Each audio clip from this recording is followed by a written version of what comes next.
భద్రాద్రి కొత్తగూడెం జిల్లా అశ్వరావుపేటలో మారక ద్రవ్యాల నిర్మూలన లక్ష్యంగా నార్కోటిక్ స్నిప్పర్ డాగ్ సీజర్ సాయంతో పోలీసులు పాన్ షాపులు, పచారీ దుకాణాలు తనిఖీలు నిర్వహించారు. బస్టాండ్ సహా రద్దీ ప్రాంతాల్లో స్నిప్పర్ డాగ్ తనిఖీలు చేసింది. రాష్ట్ర సరిహద్దు ప్రాంతం కావడంతో కొత్త వ్యక్తులు సంచారం ఉండటం, ఇటీవల కాలంలో తరచుగా గంజాయి రవాణా నేపథ్యంలో పోలీసులు డ్రగ్స్ పై ప్రత్యేక దృష్టి పెట్టారు. డ్రగ్స్ రవాణా, అమ్మకాలు జరుగుతున్నా లేదా డ్రగ్స్ వినియోగిస్తున్న వారి వివరాలు ఉన్నా సరే తమకు ఇవ్వాలని, వివరాలు ఇచ్చిన వారి పేర్లు గోప్యంగా ఉంచుతామని పోలీసులు హామీ ఇస్తున్నారు.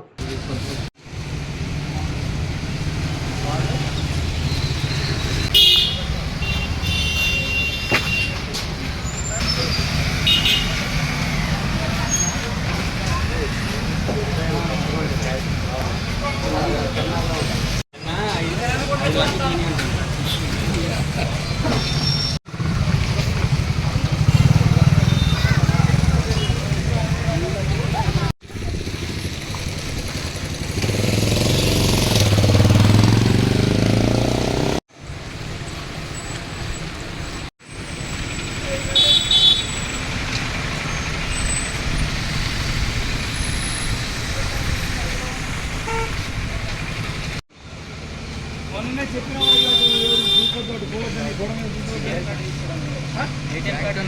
ఏటీఎం అయితే అక్కడ ఉంది. ఏటీఎం అన్నయ్య వస్తే అన్నయ్యతో మాట్లాడాలి.